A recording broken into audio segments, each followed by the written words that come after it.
আসসালামু আলাইকুম ভিউয়ার্স। দেশ ও দেশের বাইরে থেকে দূর এবং কাছ থেকে যারা আমার ভিডিও দেখছেন, আশা করি আপনারা অনেক ভালো আছেন, সুন্দর আছেন, সুস্থ আছেন। আজকে কথা বলবো আপনারা কেন জর্ডানে আসবেন এবং জর্ডানে আসলে আপনি যদি কোম্পানিতে কাজের সমস্যা হয়, বাইরে কতটুকু আপনি সুযোগ সুবিধা পাবেন এবং আমাদের বাঙালি যারা আছে তারা আপনাকে কতটুকু হেল্প করতে পারে। ভিডিওটি স্কিপ না করে মনোযোগ সহকারে দেখবেন এবং যারা জর্ডান আগ্রহী তাদের জন্য ভিডিওটি অনেক হেল্পফুল হবে। আর আমি যেহেতু জর্ডানে থাকি মোটামুটি আলহামদুলিল্লাহ 2 বছরের কাছাকাছি চলে গেছে, আমি জর্ডান সম্পর্কে যতটুকু আইডিয়া আছে আজকে পুরো ভিডিওটি আপনাদের সব কিছু শেয়ার করব। আপনারা ভিডিওটি মনোযোগ সহকারে দেখবেন। হয়তো আপনার 4-5 মিনিট সময় নষ্ট হতে পারে, কিন্তু এই 4-5 মিনিটের ভিতরে আমার 2 বছরের পুরো অভিজ্ঞতা আপনারা অর্জন করতে পারবেন।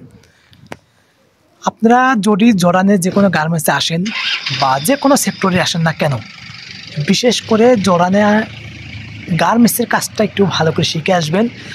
অন্য আদার্স যে কোনো সেক্টরে আসতে পারেন, আপনি কৃষি সেক্টরে আসতে পারেন, আপনার আপনার রাঁধুনির কাজে আসতে পারেন, আপনি সেবিসে আসতে পারেন, আপনার কম্বলে আসতে পারেন, আপনার বিভিন্ন আপনার ফিশারে আসতে পারেন।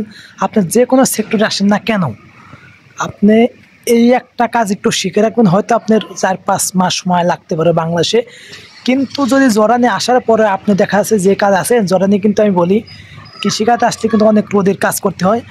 আর যদি মাছের আপনার আপনার মাছের কাজ মানে মাছের চাষে বা যারা অনেক জাহাজে মাছ করে জর্ডানে কিন্তু আকাবে একটা শহর আছে, ওখান থেকে অনেক মাছের জন্য মাছটা ট্রলারে ধরে। এসব কাজ যদি আপনি আসতে চান তাহলে কিন্তু এদেশে কিন্তু অনেক শীত পড়ে, তখন আপনার কাজ ভালো নাও লাগতে পারে। আমি আপনাদের এইভাবে না উৎসাহিত করছি, আপনারা কখনোই কেউ অবৈধ হবেন না। তারপর যদি অবৈধ হয়ে যান, আপনার জর্ডানে অ্যাভেলেবেল সব জায়গায় আপনার টেইলার্সের কাজ ব্যাপক হারে চলে। এই জর্ডানের টেইলার্সের কাজ মধ্যপ্রাচ্যের ভিতরে বাংলাদেশের যেমন আপনার গার্মেন্টস শিল্প না, জর্ডানেও কিন্তু এরকম একটা বিপ্লব ঘটাছে। আর বেশিরভাগ কিন্তু আমাদের মতো বাঙালি এবং ইন্ডিয়ান শ্রীলঙ্কানরাই বেশি করে, সবচেয়ে বেশি বাঙালি মেয়েরা করে। বাঙালি মেয়েরা ব্যাপক হারে আছে এবং বাঙালি ছেলেরা খুব কম। বাঙালি ছেলেরা আপনি ধরেন যে 100 থেকে 100 জন যদি ছেলে থাকে তার তো বাঙালি ছেলেরা 10 জন বা 5 জন থাকে। আর বেশিরভাগই আপনার ইন্ডিয়ান, শ্রীলঙ্কান, পাকিস্তানি। বাংলাদেশের ভিসা জর্ডানে খুব বন্ধ, খুব কম চলে, খুব কম। আপনার এরপরে অনেকেই আসে।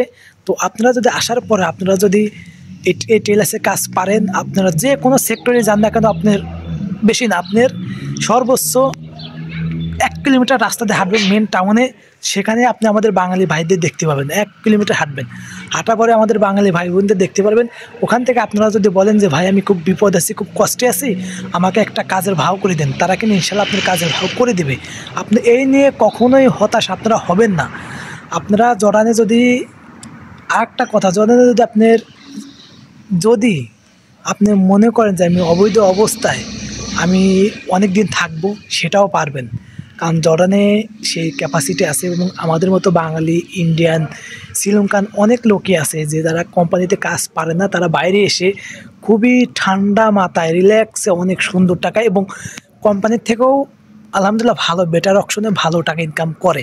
তো আমি আপনাদেরকে উৎসাহিত করবো না কখনোই আপনারা অবৈধ হবেন না। আপনারা যদি হয়ে যান, আপনারা অন্য দেশ থেকে জর্ডানের সুযোগ সুবিধাটা বেশি পাবেন। কারণ এখানে মা ভাই প্রচণ্ড শীত লাগছে, প্রচণ্ড ঠান্ডা লাগছে। আমি কয়েকদিন অসুস্থ ছিলাম, আমার ইউটিউব চ্যানেলে ভিডিও দিচ্ছিলাম না রেগুলারভাবে। আর আমি এখন থেকে নিয়ত করেছি আমার ইউটিউব চ্যানেলে আমি শর্ট ভিডিও কম দেবো। কারণটা কি, শর্ট ভিডিও দিলে পরে আমার চ্যানেলে হয়তো সাবস্ক্রাইব কিছু আসে, কিন্তু আমার চ্যানেলের ক্যাটাগরি ভিন্ন হয়ে যায়।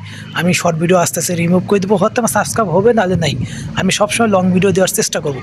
তো আপনারা যদি এই কাজে আসেন তাহলে আপনার আলহামদুলিল্লাহ জর্ডানে অনেক শান্তিতে থাকতে পারবেন এবং জর্ডানে কাজ কামও কিন্তু আলহামদুলিল্লাহ ভালো এবং জর্ডানে আরবিয়ানরাও মোটামুটি ভালো। কিন্তু আর একটা আমার পার্সোনাল সাজেশন, জর্ডানে বাঙালির আন্ডারে বেশি একটা কাজ করবার চিন্তা করবেন না, বেশি একটা করার চিন্তা করবেন না যদি কাজ না পান। এবং সবাই কিন্তু খারাপ তা না, কিন্তু বেশিরভাগই বাঙালিরা যারা ছোটো ছোটো কারখানা দিয়েছে তারা কিন্তু বেশিরভাগই কাজের রেট কম দেয়, কাজের টাকা পয়সা দিতে চায় না এবং ঝামেলা করে। আজকে এই সমস্যা ও সমস্যা বিভিন্ন সমস্যা ইত্যাদি দেখার থাকে এভরিডে, প্রতি সপ্তাহে, প্রত্যেক দিন।